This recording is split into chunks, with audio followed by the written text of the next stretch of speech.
Coming up on the Mindful Midlife Crisis.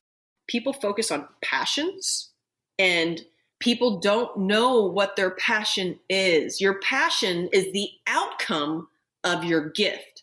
Your passion isn't something that you're trying to do. Your passion becomes an outcome of the gift that you already have inside of you. And then you just exploit it, explore it, fine tune it, seek more out. And then you're like, oh, I'm pretty fucking good at this. Now it's my passion.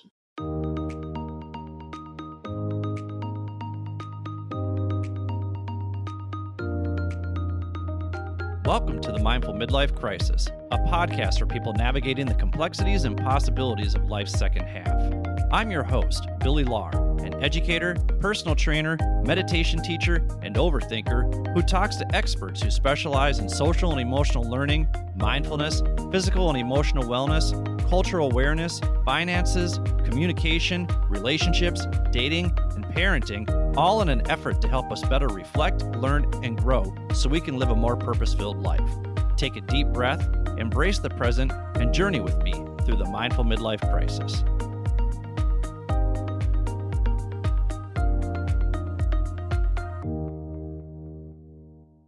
Welcome to the Mindful Midlife Crisis. I'm your host, Billy Lau. Thank you for tuning in wherever you are. The purpose of this show is to provide a platform that gives people the space and permission to share their expertise and life experiences in order to help others navigate the complexities and possibilities of life's second half. And remember, this free and useful information is helpful to people of all ages. Wisdom is not about one's age. Wisdom comes from our ability to reflect, learn, and grow from our own life experiences while also learning from the experiences of others, regardless of what stage of life we are in, because you just never know what life is going to throw at you. So there just might be a conversation or two from past episodes that help you feel better prepared for the challenges you might face in life or that you're facing right now, whether those challenges be your emotional, mental, and or physical health, your relationships with others, including your partner and children, your career, your finances, whatever curveballs life is throwing your way right now. Just know that you are not alone in your experience, and the conversations I'm having here are with people who have been there before or have done the research to help you navigate these situations with more awareness, openness, curiosity, and compassion so you can live a more purpose-filled life. And trust me, I take all of these conversations I'm having to heart as well, and I try to apply what I'm learning from these conversations to my own life, which is why I do solo episodes the first Wednesday of every month, because I think of the show as a running dialogue between me and you, the listener, because my hope is that you can see and hear the growth I'm making in my own life so that it inspires you to seek out the connections between our shared experiences so that you too can take intentional and inspired action. So if you're looking for some ways to help you better navigate whatever you've got going on in your life from someone who's been through it before, check out some of our other episodes at www.mindfulmidlifecrisis.com or wherever you get your podcasts. This week's episode not only focuses on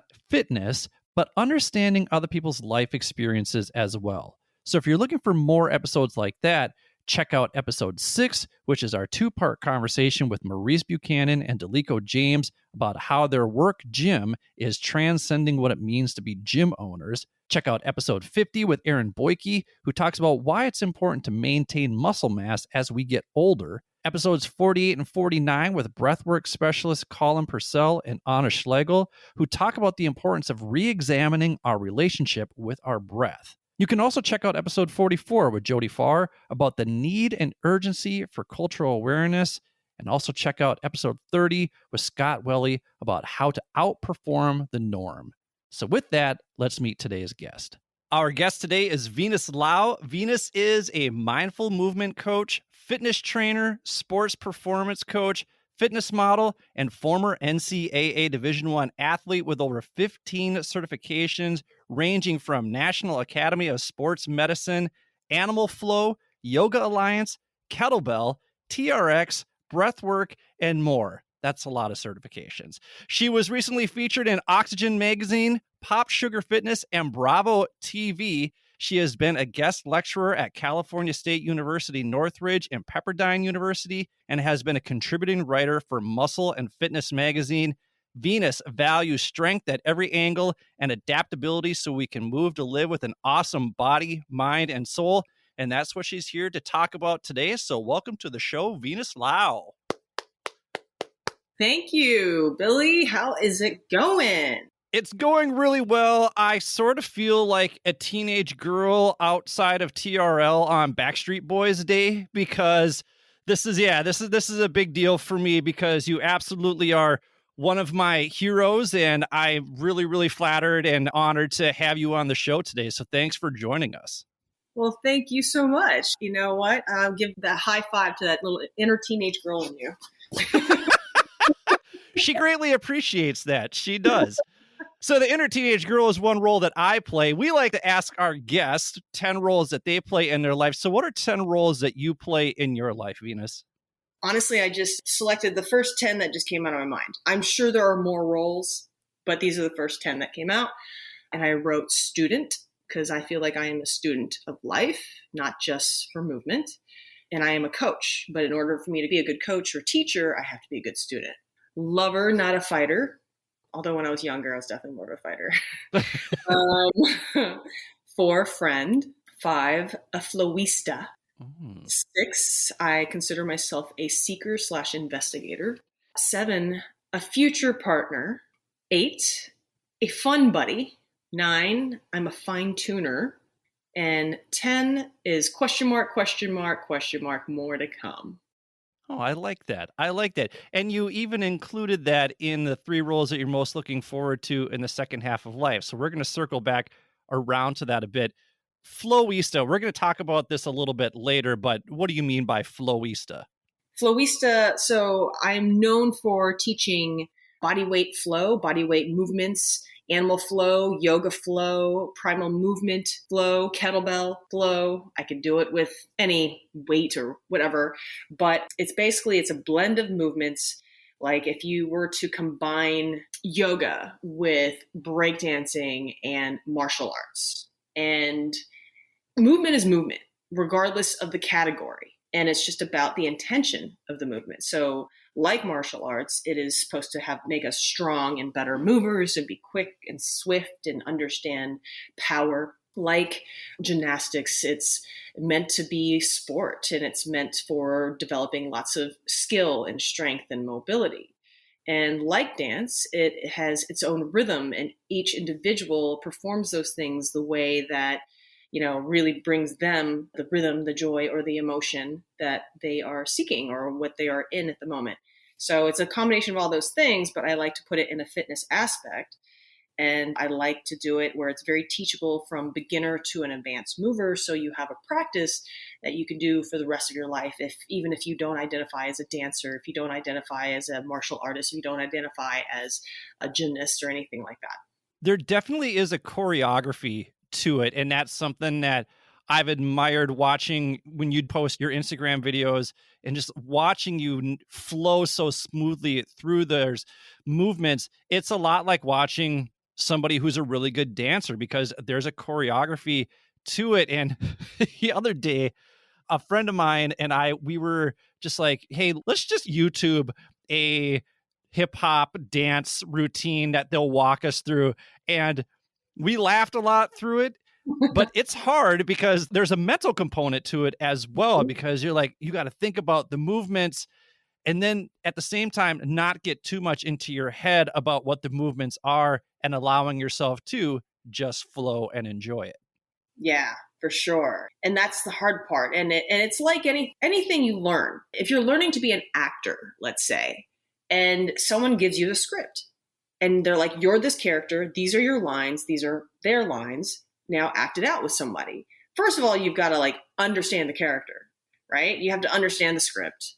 And then you have to memorize the words. But then if you memorize it too much, it's kind of robotic, because you have to memorize the emotion. And then you have to perform it. And dance is the same way. Learning flow and anything body weight is the same way. Any kind of choreography of anything is like that, or any skill at all. What I like to call it is, whether you're learning dance, and trust me, I'm not a dancer. I did not have a dance background. I've taken dance classes as an adult, but I was not a dancer growing up.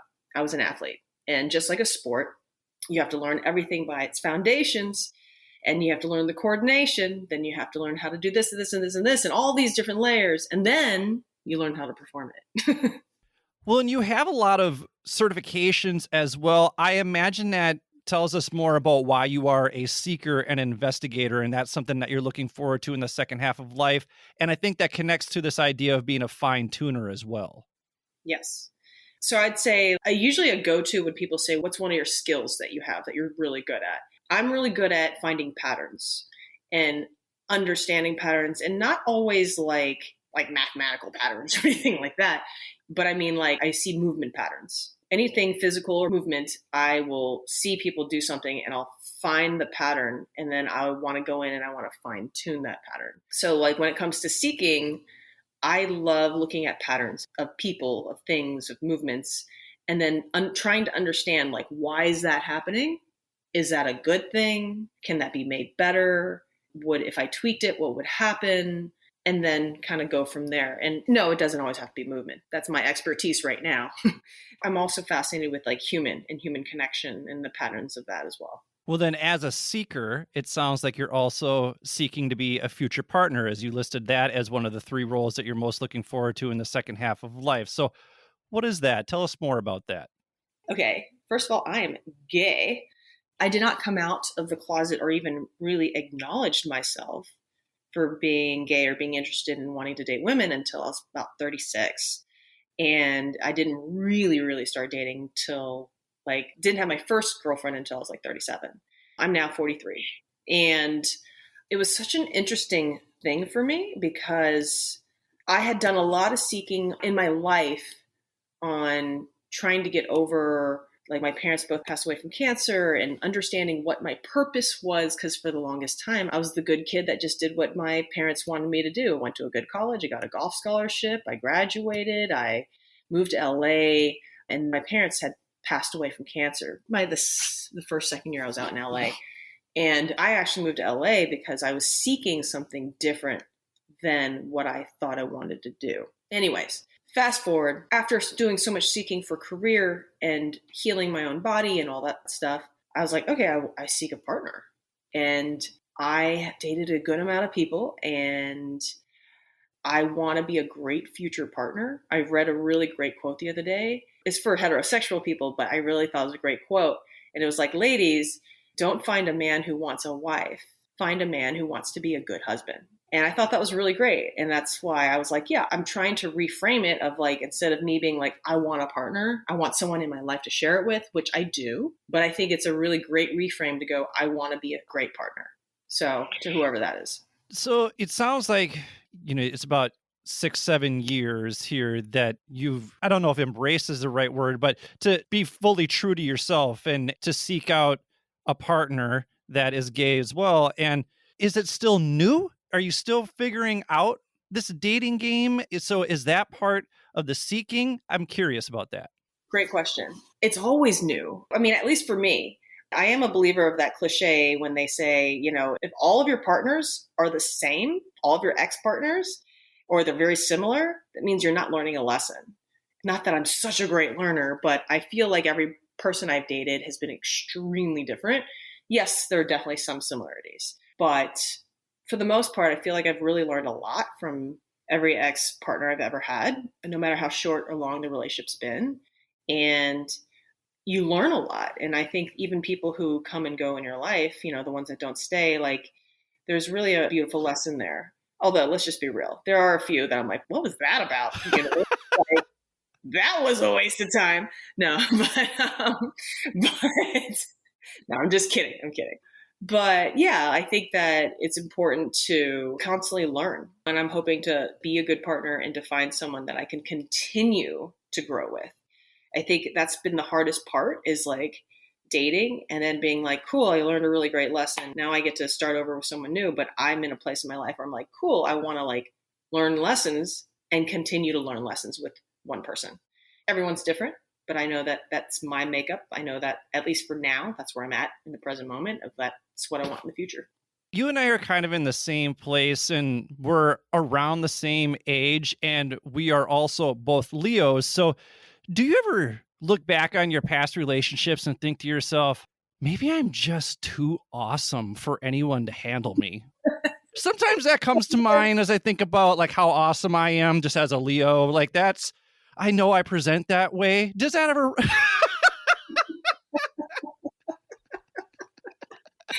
Not gonna lie. Not gonna lie. Definitely have had moments where I'm like, why would you not want to be with me? Exactly. Exactly. Why are people so stupid? You know, it's just, come on. Don't you see what you got here right in front of you? Yeah, I mean, I don't know if it's stupid or it's the universe, the divine timing of the universe coming in and being like, this timing's not right, or it's not right, or it's not cooking right. You put the vinegar in too soon, too much sugar, not enough salt. But I think that they get all this divine timing. That's what I love about love and love stories is that there's so many stories out there and there's no one way to do it. And I love listening to like some love podcasts and romantic advice and dating advice. But at the end of the day, if people just be themselves and they're really honest and have those difficult conversations and link up with somebody who can do that with you, that's the beauty. That's the gold right there. Is that hard? Yeah. I'm still learning how to do that. I'm not like fantastic at it. I'm definitely getting better at it. I'm becoming more aware of what I'm doing. After every relationship has ended, I've always looked back and been like, oh man, I wish I was more direct. I wish I was a little bit more upfront about what I meant when I said that. Or it's like, well, I did talk about it, but it's like I kind of skirted around the issue versus like, hey, let's have to come to Jesus. This is really where this is coming from. It feels good when you walk away from a relationship and you're like, okay, I really was as me as I could be and honest. And it was very clear. There was nothing left with a question mark. Honestly, like most of my relationships, though, there's always like a question mark afterwards. But I think that speaks to how important it is to really know yourself and to really do the work on yourself so that you can be able to be your authentic self as you move along. I think it's really hard to be your authentic self at the beginning because you're still kind of in I'm trying to impress you stage. So sometimes I balk at always be your authentic self and like, well, that's hard. But over time, I think if you're around somebody, they make you feel comfortable enough to be your authentic self. But then it's important to maybe not become so enmeshed in your relationship with that person that you start to blend and then you become like Benifer or something like that where you're not two individual people, you're a couple together. And so I don't know, sometimes I go back and forth on that, but and maybe that's why I'm in the situation where I am now. But you have 3 question marks here Right. with more to come. Oh, you want something else you want to add to that? I think the hardest part about being in a relationship is truly being your authentic self and showing up that way. And when you do the work, and not that I've fully done the work, I'm still in the work, but the goal is to do the work to where even that first date, you're so yourself and that you won't get enmeshed. When you trust yourself, you don't get enmeshed. Even if you and that other person are like so fucking perfect and amazing together, yeah, you're going to do a lot of things together and share life together, but you're not enmeshed if both people really know who they are. And we're just volunteering to be together because it's better with other people. Both my parents passed away from cancer. And the biggest thing I learned was that your life means more when you share it with other people. And that's the biggest thing. And the whole fear of enmeshment thing, it's like, that's just when you don't know yourself, you don't trust yourself. You know what I mean? That's like the inability to gauge yourself, right? It's like a wild stallion versus you tame that stallion's rideable, And so you have to make yourself rideable because if you trust yourself, no matter what situation you're in, if someone is a jerk to you, you're going to know how to respond and you're going to respond in a way that makes you trust yourself more. Or if a lot of people on social media now talk about breaking boundaries or, creating boundaries. Dude, I think that's the wrong way to look at it. Yes, boundaries are important, but you're going to have them if you trust yourself. You won't have to write out every freaking boundary because it won't be crossed if you trust yourself. And that's it. And I think people complicate it. I like that. I like that idea of if you trust yourself, then you don't have to shout out your boundaries because you'll just be comfortable in knowing what those are. Right. So when we take a look at these 3 question marks here with more to come, what's to come for Venus Lau? I don't know. That's why they're question marks. What are you manifesting? My favorite way to respond to people when they say, what is it that you want in life? Is I don't know how to say it specifically, and that's something I'm still working on. There are definitely things I want, but I know how I want to feel, and that is what guides me. I want to feel fulfilled. I want to feel strong. I want to feel trust with myself. I want to feel love for myself and other people, and I want to feel the ability to receive. I think people leave that one out a lot, and I want to feel like I'm having a fucking blast, and like I want to feel those things, and whatever package it comes in, I'm open to that. No, I like that. I think that's beautifully stated there. Just, I don't know what's to come, but I know how I want to feel when I'm there. So that's a big reason why I'm heading back to Korea, because I liked how I felt there and I want more of that in my life. So let's do this. We're going to take a quick break, and then when we come back, we're going to continue talking to Venus Lau, and we're going to dissect this strength at every angle philosophy. Thank you for listening to the Mindful Midlife Crisis. Thank you for listening to the Mindful Midlife Crisis. If you're enjoying what you've heard so far, please do me a favor and hit the subscribe button. Also, giving the show a quick 5-star review with a few kind words helps others find and benefit from this podcast just like you are. Finally, please spread the wealth of free knowledge and advice in this episode by sharing it with the people in your life who may find this information and my mission to help others live a more purpose-filled life valuable. My hope is that these conversations resonate with others and inspire people to live their best lives. Thanks again. And now, back to the show. Welcome back to the Mindful Midlife Crisis. We are here talking to Venus Lau, mindful movement coach, fitness trainer, all-around badass. You can check her out on Instagram at Venus2BFab. You can go to her website at www.venusfit.com. She's on TikTok and YouTube at VenusFit. We'll make sure we put all of that in the show notes. I tell you guys, all the good stuff is in the show notes. Make sure you take a look. Venus, I've been following you on the Instagrams here for, I think it's like 4 or 5 years.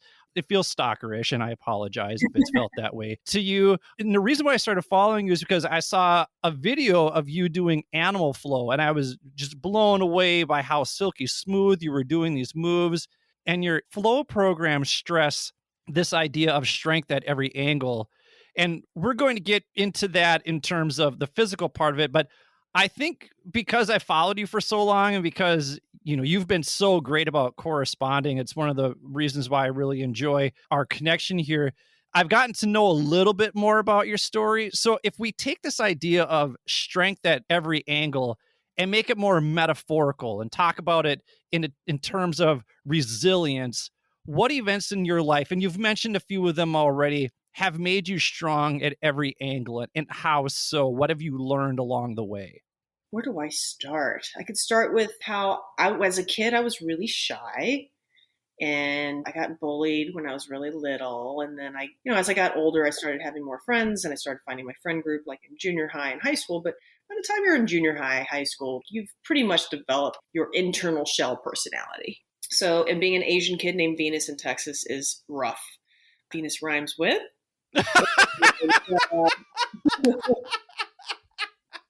Yeah. So that's fun.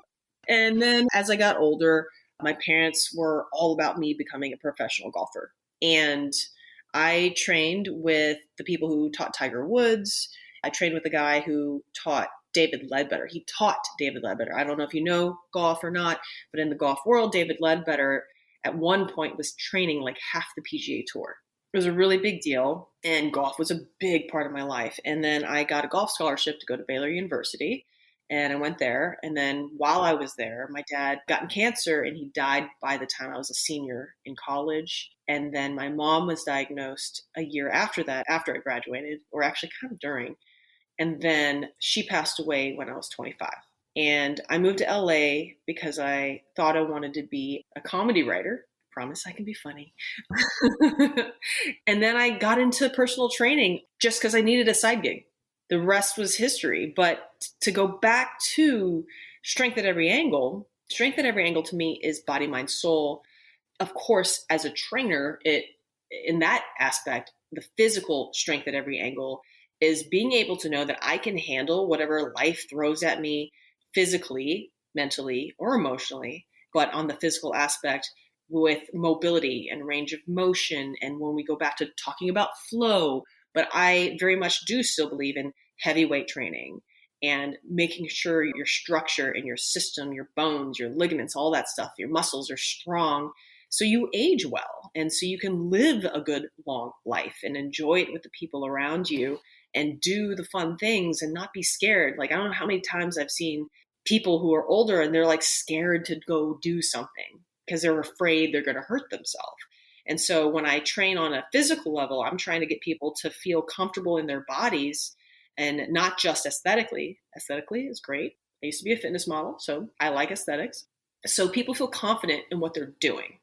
And then that confidence carries over to other parts of their life, whether it be emotional stress or just how they carry themselves in a room. And strength at every angle is my motto. And that I know it's, as a trainer, if people are going to see that as physical, but it is the spiritual, the emotional, and all the other things as well. Before we started chatting, part of your program, you do a private Facebook group, and you were talking about breath work and mindfulness, and I think that encapsulates that all. So what were some of the things that you discussed in that group today? I had recently taken a seminar last week called Art of Breath and then also the Skill of Stress. And it was an amazing overall view of how we look at breath work when it helps us with actual human performance on a physical or an athletic level, and also as a life skill in general, how we handle stress. And it was a 2-day course. The first day was more about performance and like athletics and, working out, fitness. The second day was more about life skills and skill of stress and how we handle it and how we upregulate our nervous system and downregulate. And what I taught in my live today was I had my people go into some upregulation, because normally right before you're online watching social media, or generally when you are, you're sitting, right? Not many people are like working out as they're watching social media. Some are. I don't recommend that. If you're going to work out, focus on your workout. So I understand that people are sitting. So I'm like, okay, let's do some upregulation.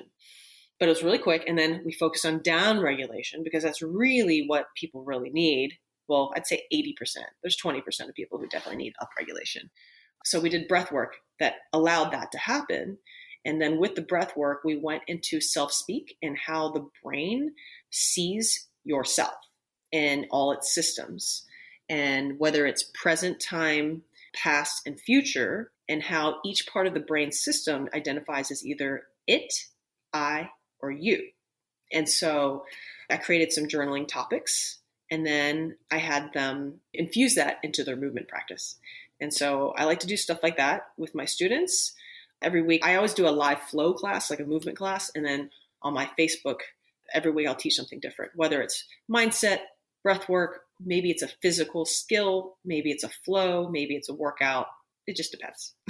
You talk about self-speak, and you had some challenging, formidable years there, especially in your early 20s, and then coming out as gay. What were some of the narratives in your head during that time, and how did you navigate those to be like, hey, I am a strong, resilient person at every angle here? What were some of the things that you said were for self-talk that was able to keep your head above water, so to speak? I had to drown a few times first. I didn't just like breeze through that, obviously.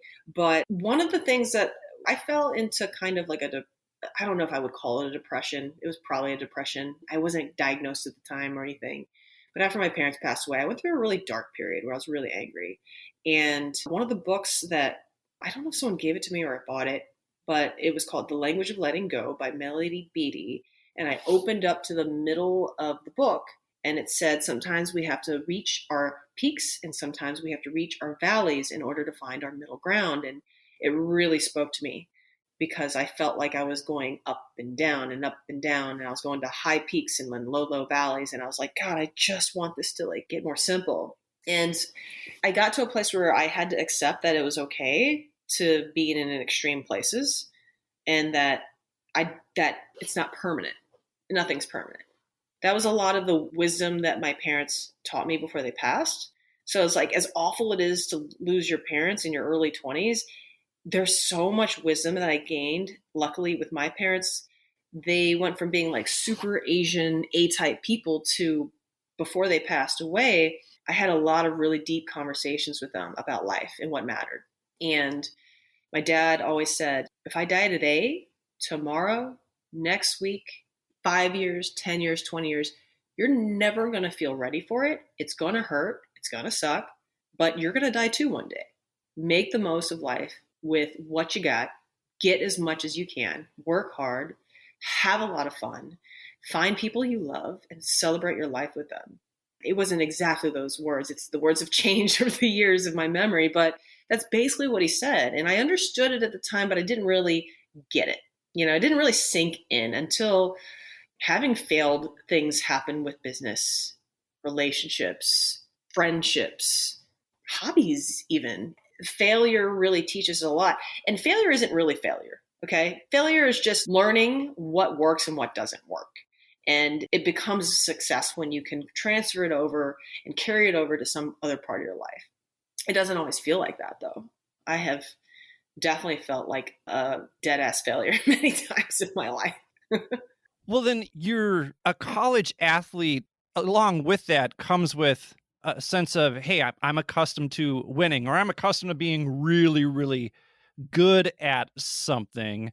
So then it's even more difficult for people who are high performers like that to deal with setbacks, or is it easier for them to be able to deal with setbacks because they already have those skills, or is it kind of it depends on the person? I think it depends on the person, because I was a high performer, but I had to work really hard at it. So I think for someone like me, it was probably easier, maybe. I don't know. I know that I had habits already that I could lean on, which resilience was a big part of it. Golf is not a team sport, even though it can be, but golf really is an individual sport. And every little minute detail matters, and every little shot counts. And there's a lot of thinking, there's a lot of precision involved. So that in itself gave me the skill set to get specific and to have habits. And golf's not one of those games that you can just go and you're good and you're going to win tournaments. You know what I mean? How many people have you heard of oh, my buddy so-and-so is a scratch golfer, he could be professional. It's like, no, he can't. It's a whole other thing when you're performing, and you're actually in a tournament with other people who are just as good as you. Does that give people an edge? Sometimes. But really what matters is, how do you handle failure in general? And that depends on how you were raised, what you were around, what your own personality is. I know people who were amazing athletes and they do not take not winning well. And they're extremely competitive with everything in their life. I don't find that to be something of a strength. It's actually kind of a weakness, I think. Being competitive, but also seeing how you can learn from it and how you can also share it with others, and where it's not about beating other people, it's being your best. To me, that's the kind of competitiveness that if you're that kind of athlete, then cool, yeah, you're going to be able to handle things. I don't think being an athlete makes it easier or harder. I think it's just different.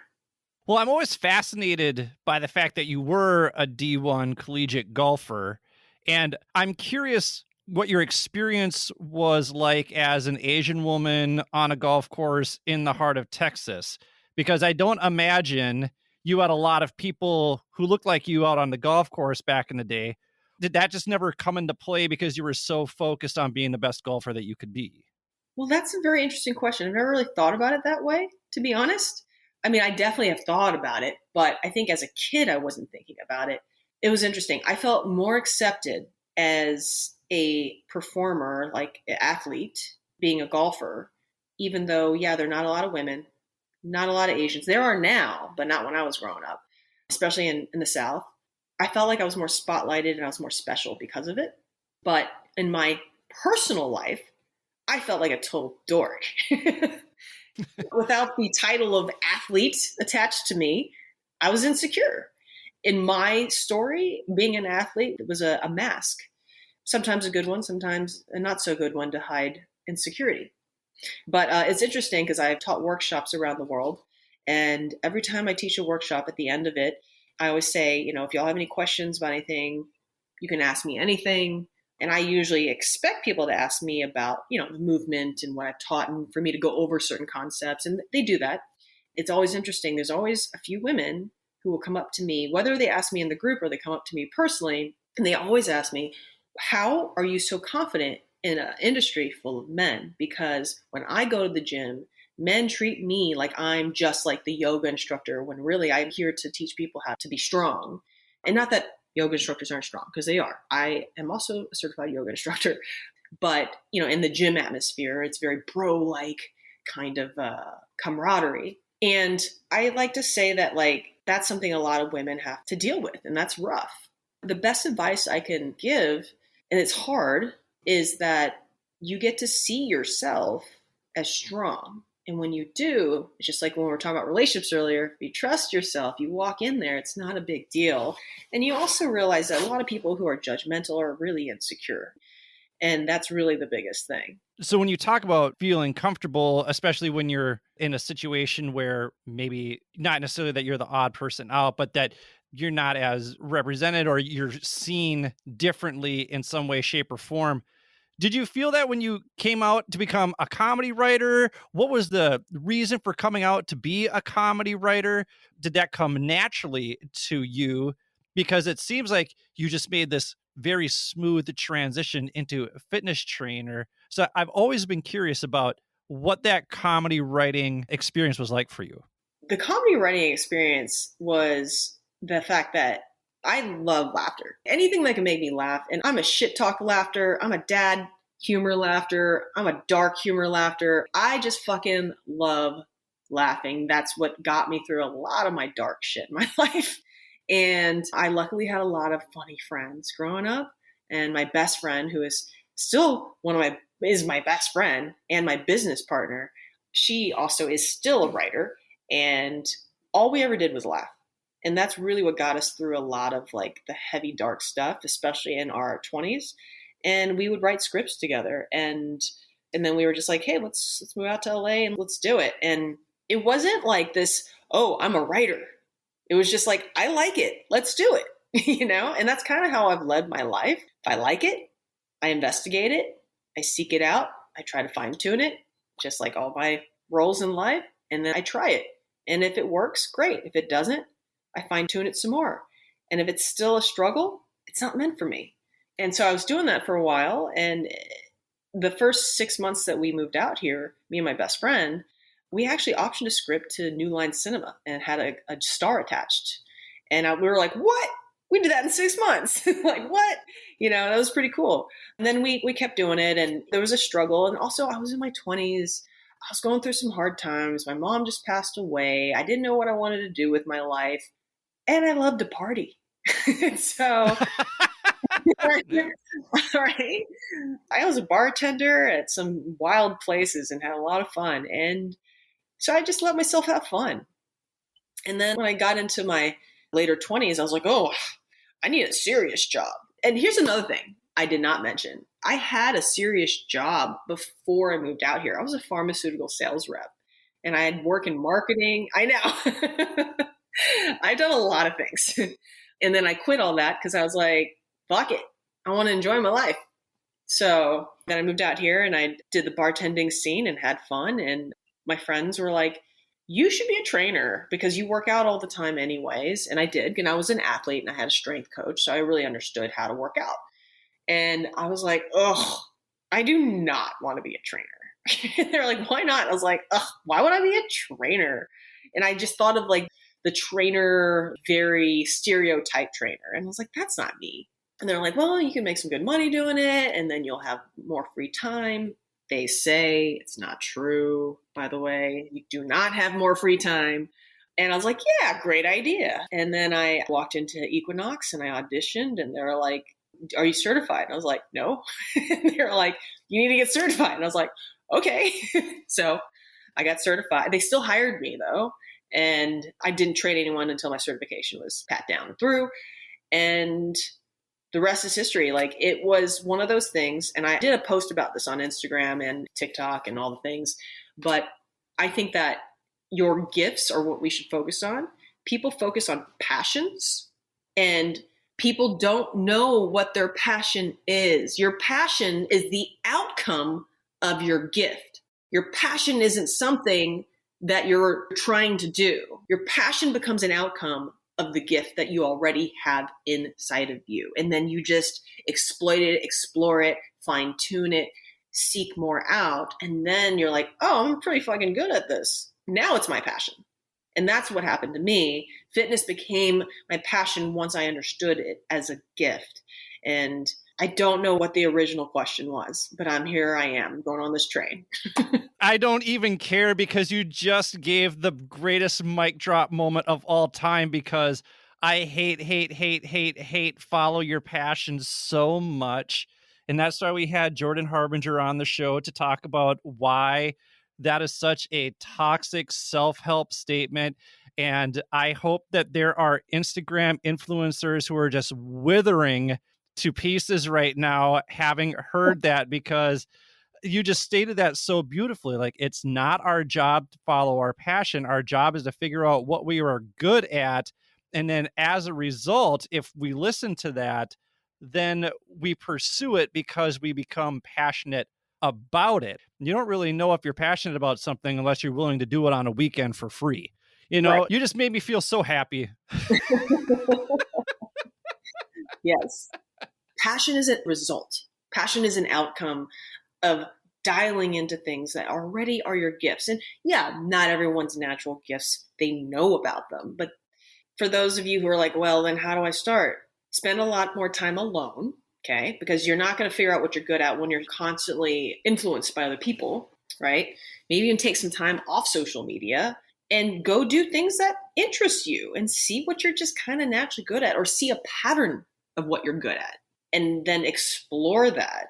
If you're like, I could be a good trainer, okay, go and figure it out. And maybe you take a class or a course, right? Go ahead and get certified, take the jump, take the leap and try it. See if you're good at it. And also, you're not going to be good at it overnight. It took me a few years before I was comfortable coaching people without a clipboard with a pre-planned workout. Now, when I coach people, I don't write anything down. I just look at them and I just kind of know, I'm like, oh, this is what their body needs today. Because our days change from time to time, and then you just remember what you did last time. Sometimes you can write it down. I generally will remember, because I'm not teaching like thousands and thousands of people like I am online, but that's different. Or if it's like, hey, I've always wanted to learn how to play the guitar or whatever, just start.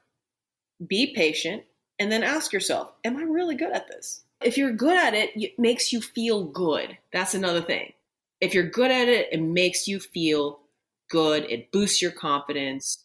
You're like, I fucking crushed that. High five to myself. That's when you're like, I'm good at it. I know a lot of actors in LA and they're like, I'm so passionate about acting. And you watch them and you're kind of like, but do you work on your craft?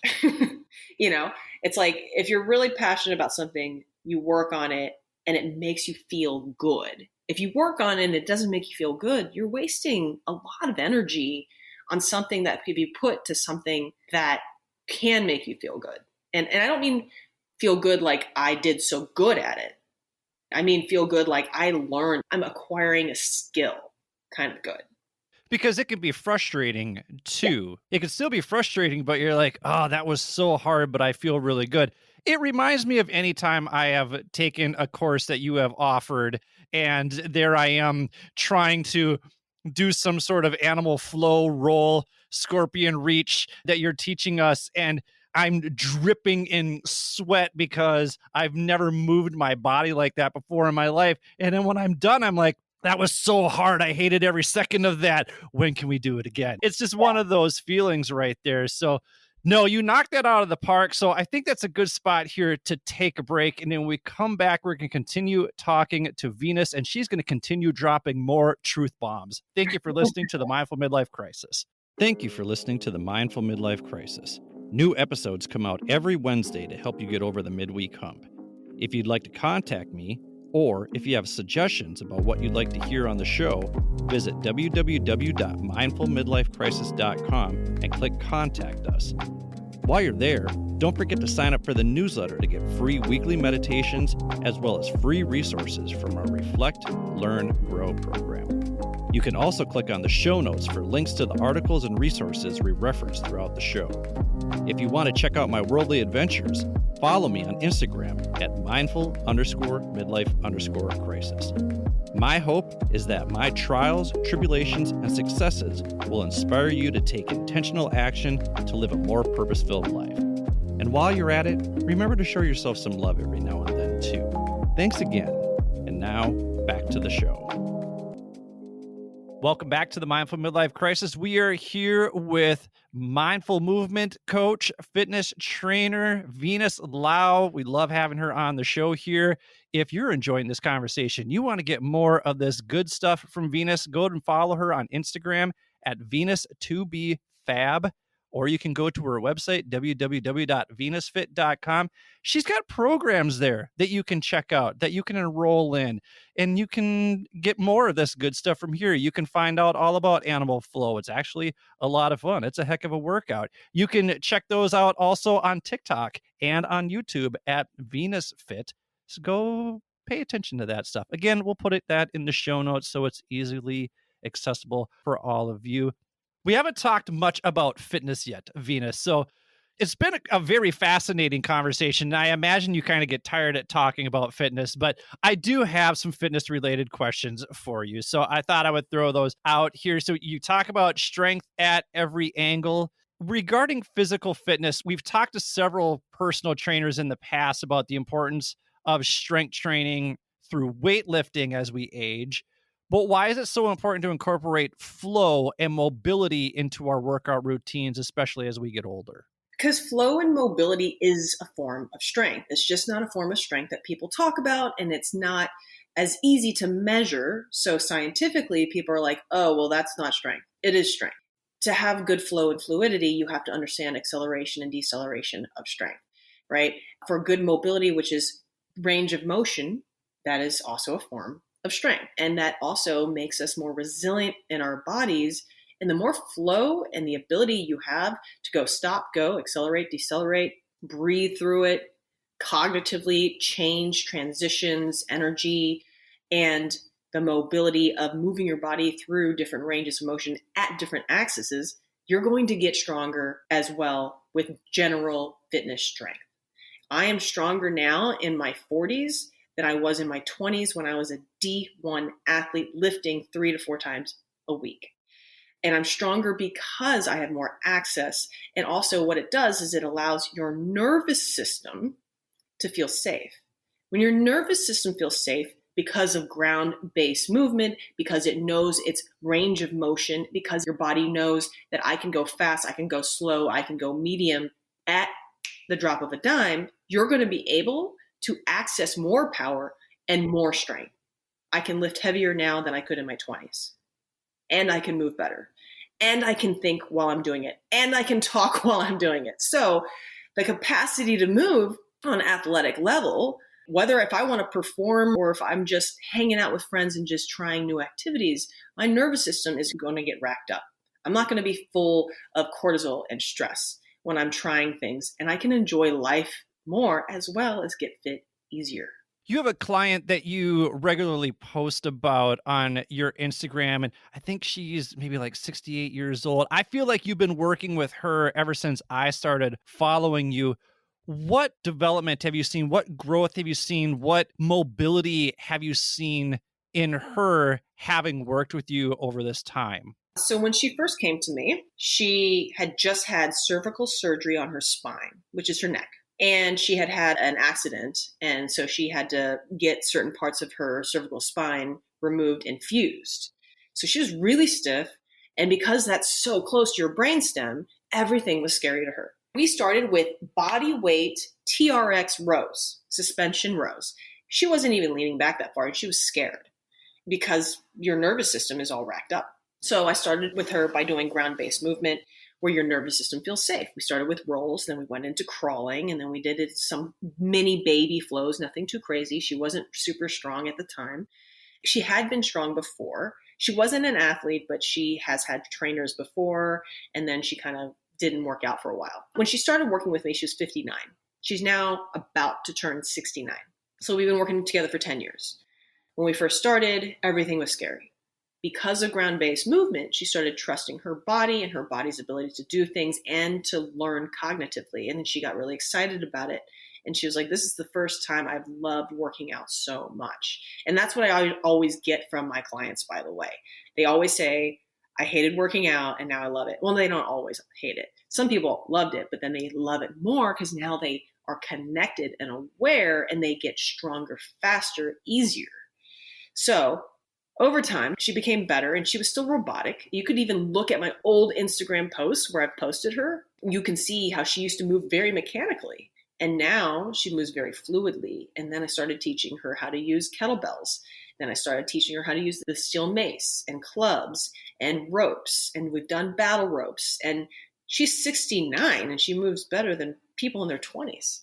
Flow is so humbling too, because listen, I'm a bro. I do the squats, I do the deadlifts, I do the bench press, right? I don't do a lot of yoga. I talked about this in the Facing the Sun podcast with Samantha Adams, that I wish back in the day that maybe I wouldn't have had such a bro mentality, and I probably should have done some yoga back in the day because my body is feeling a little bit rickety.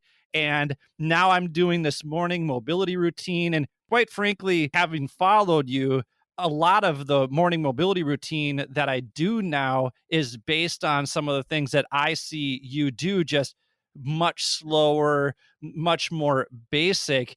And what I like is you start people at a very basic level. Like one of the first things that you have them do is just crawl on all fours so you can see how their body moves in that way.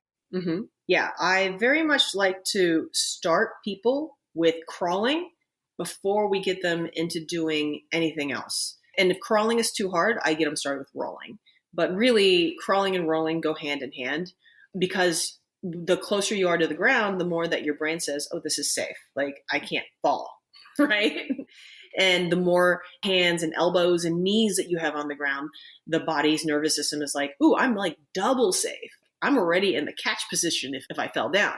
So now that just opens the brain up for activity to do more, to access more strength, so you can actually feel what's going on in your core, in those little minute movements of crawling, in your ligaments.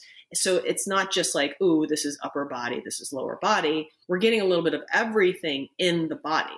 You know, it's funny. I remember doing one of the classes with you virtually, and I had 3 contact points, like maybe even more, because I had my knee on the ground and I had, I think like my left heel was extended on the ground, and then I was leaning back and and I toppled over because like that was a movement that I hadn't ever done before. But you're right, there was a safety in it because it was just like, here I am. I'm right on the ground, and I realized that, you know what? Maybe you can't move that fast because you've never done that kind of motion. Even though it's just a body weight movement right here where you're reaching back behind you, you probably have to do that with a little more intention if you're going to do this safely, if you're going to do it correctly. So I've always enjoyed the step-by-step process. And me, I am definitely someone who's like, speed it along, Venus, let's go. Come on, I've got this part. But then in hindsight, I'm like, no, I really don't have this part. You just want to be done with it, that kind of thing. Right. So, Right. I have to slow myself down and remind myself that it is, in fact, a process. And that is not always easy for me to do. Well, that's the world we live in, right? Instagram, right? We want instant access, tick tock, time, right? We want it now, right? YouTube, it's you, it's all about you, it's the tube, right? Like we want it now, we want it immediately, but we all know that mastery takes time. And I always just say to people, hey, just take 3 months with me, master the beginner stuff. I've got beginner programs. Just do it step by step. I have someone who is a subscriber of mine. He's been a subscriber of mine for like, I think 4 years now. And I just saw on my private group, he said, I'm doing the beginner concept program for the 3rd time this year because I like to go back to the basics. And he had a car accident and it ruined him. And then, so when he finally got better, he's like, I'm going to go back and do the beginner concepts again. And it helps him every time. And I get my members tell me that all the time. And it's like, whether you're a member of me or whatever it is, always go back to the foundations, which is ground-based movement. You teach your body and your nervous system how to ground down and feel safe. When you feel safe, it gives you access for more cognitive learning and thinking and building up physically more strength and giving you more access to power. And this isn't woo-woo stuff. This is actual science. As people progress along, then you're able to incorporate some more movements. And I've noticed that you've started to incorporate kettlebells more and more into your flow routines. And it feels like you're pulling away a little bit from the straight barbell kind of work and working more into kettlebells. How do kettlebells and flow complement each other so well? Great question. The reason why they complement each other so well is like when you're holding a kettlebell, right? And I don't know if there's video on this podcast or not, but if there was, if I had a kettlebell on the other side of me over here, right? I'm holding this kettlebell, then my wrist flexors have to turn on to maintain that kettlebell, right? So we're working on those wrist flexors. And then when you're doing the movement that is most common in kettlebell work, cleans, it's a pulling mechanism. So when you're doing groundwork, it's more of a push. And my hand is in this position, pushing. When I'm holding the kettlebell, it's in this position, turning on this side of the arm, the flexor versus the extensors. Okay. So we're already getting the balance of groundwork and then the pulling. So we're getting push, we're getting pull. And that's why they're really great mechanisms to combine together. There are other things. I think steel mace is fantastic. I think club bells are fantastic. I think ring work, like Olympic rings or hanging from a bar and things like that is great work. I think barbells are great as well, but you've got less capability to flow with a barbell because of its size, right? So there's nothing wrong with barbells and things like that. It's just more limiting because of the size of it. If a couch weighed 20 pounds, I know couches weigh way more than 20 pounds. So this is really cheap little play couch, okay? But imagine a couch that weighed 20 pounds, but it's a big couch. It's like 6 feet long. Even though it only weighs 20 pounds, that's going to be a lot harder to carry than a kettlebell that weighs 20 pounds.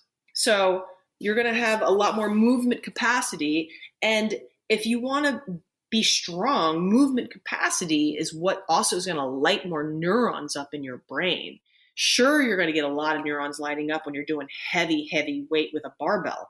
But imagine if you could take that same weight or maybe even half that weight and to move that around, and then with the combination with gravity and velocity and force, you're getting so strong very efficiently, and that's going to carry over to day-to-day activities, and that longevity is fantastic.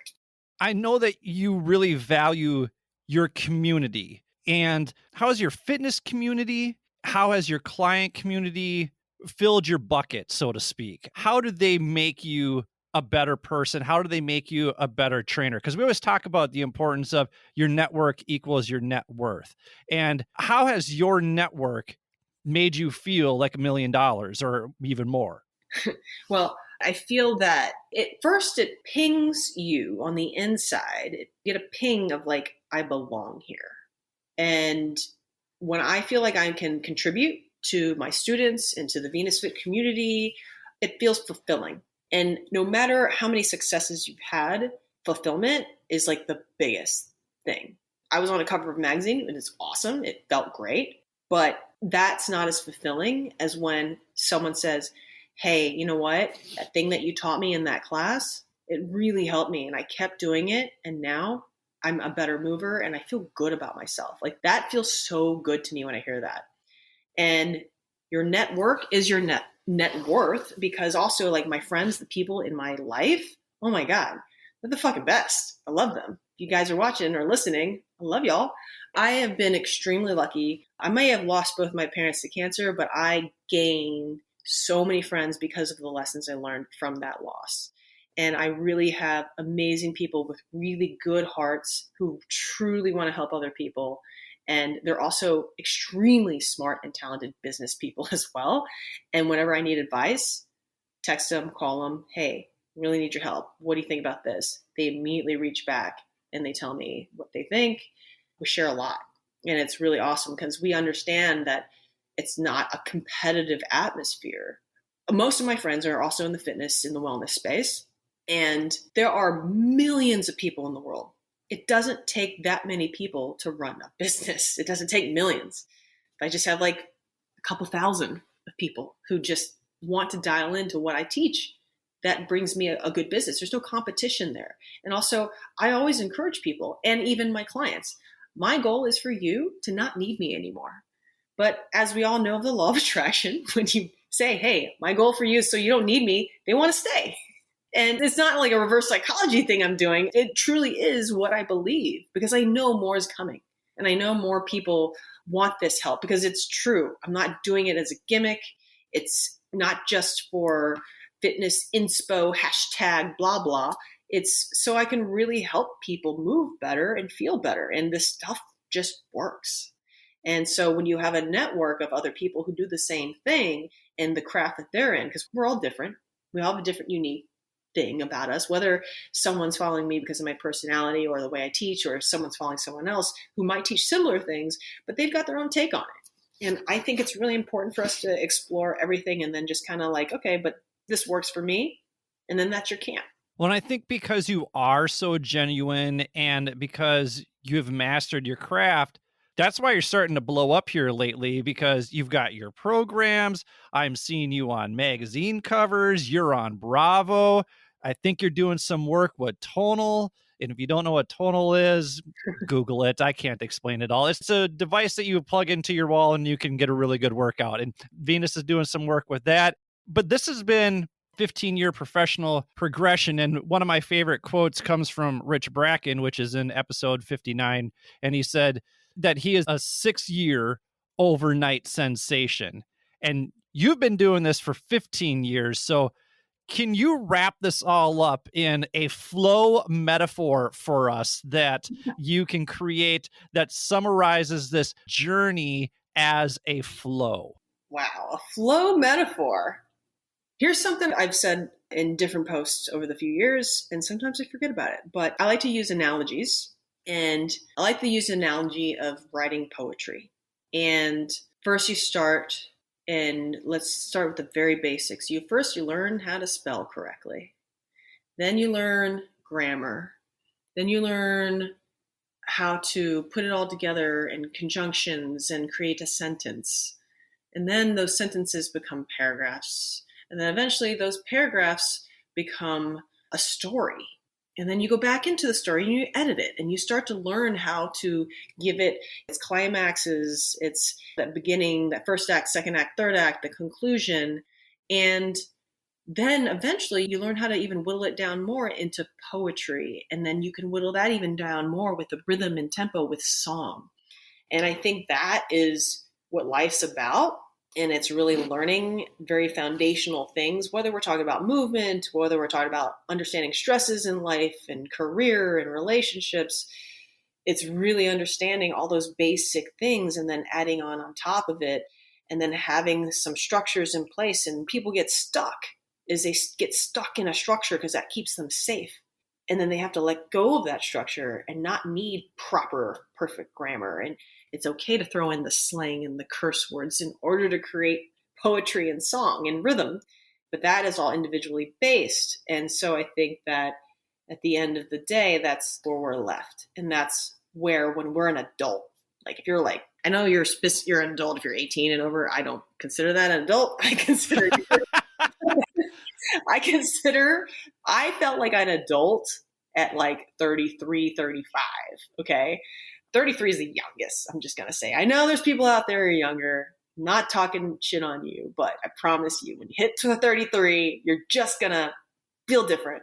And when you're like 33 plus, you're like, oh shit, how do I turn this structured writing, the structured stuff I've learned, and let go a little bit and add my own flavor to it. And that's all about building trust with self. The English teacher in me, 15 years of being an English teacher, really, really appreciated the way that you blended that all together into a very lovely flow metaphor right there. Thank you so much for dropping that bit of knowledge. Venus, talk about your programs. What do you offer in your programs? Where can we find your programs? What are we going to do in your programs? Check out venusfit.com. And there you will find you can either become a VenusFit member with a subscription, or you can buy my programs individually. If you become a member, you get access to everything, the VenusFit world. And I recommend starting, even if you're an advanced practitioner, start with the beginner programs. It's going to really help you build a foundation to what comes next. And then I have multiple programs that go from beginner, intermediate, and advanced. And then I also do a monthly workout program, and I always name it something fun and funny. And I'm realizing it's just making people confused. So I'm just going to start calling it monthly. But every month there are workouts, and you're going to be doing breath work. You're going to be doing flow and mobility and strength training and decompression and a little bit of journaling prompts. And I'm always telling people to make sure they go on daily walks. That's a big key as well. And you can go to venusfit.com, or you can check me out on Instagram at Venus2, the number, BFAB, Venus2BFab. Or I am on TikTok and YouTube as VenusFit. And I assure you, it'll be entertaining. You will be impressed. You will walk away being like, I want to challenge myself in that way too. And Venus, I want to thank you for being here today. Before the show, you challenged me on something, so now I feel like I need to get after that. So, you son of a bitch. So, I appreciate the push, and hopefully we'll get to that point sometime. So, thanks for being a coach to me here today. I appreciate it. No problem. For those of y'all listening, I told him he should have video format because people like to see people talking. I think it's because Venus did her hair today and she looks nice, and that's why she wants the video. I got great hair. I'm just saying. You do. You do. It looks amazing. And you do too. And you are just an amazing individual. And I once again want to thank you for being on the show. Hey, if you enjoyed this week's episode, be sure to look in the show notes for all of Venus's contact information. Don't forget to subscribe to the show wherever you get your podcasts. If you're an Apple listener, you can do that by clicking the plus sign in the upper right-hand corner. Also, please do me a favor and leave a 5-star review with a few kind words. Or if you're a Spotify listener, click those 5 stars under the show art after you click the follow button. If you'd like to share your thoughts on this week's episode, you can find all of my contact information in the show notes as well. Feel free to email me your takeaways from this conversation at mindfulmidlifecrisis@gmail.com. You can also follow me and DM me on Instagram at mindful_midlife_crisis. You can find me at LinkedIn at Billy Lar, or you can send a message through the contact page at www.mindfulmidlifecrisis.com. While you're there, feel free to sign up for the newsletter so you can get access to the free meditations I send out every Sunday. Finally, I know Venus and I would greatly appreciate it if you would share this episode with the people in your life who may benefit from Venus's expertise and life experiences. Remember, the purpose of the show is to help you navigate the complexities and possibilities of life's second half. And I hope this conversation provides some insight that will help you reflect, learn, and grow so you can live a more purpose-filled life. So for Venus, this is Billy. Thank you for listening to the Mindful Midlife Crisis. May you feel happy, healthy, and loved. Take care, friends.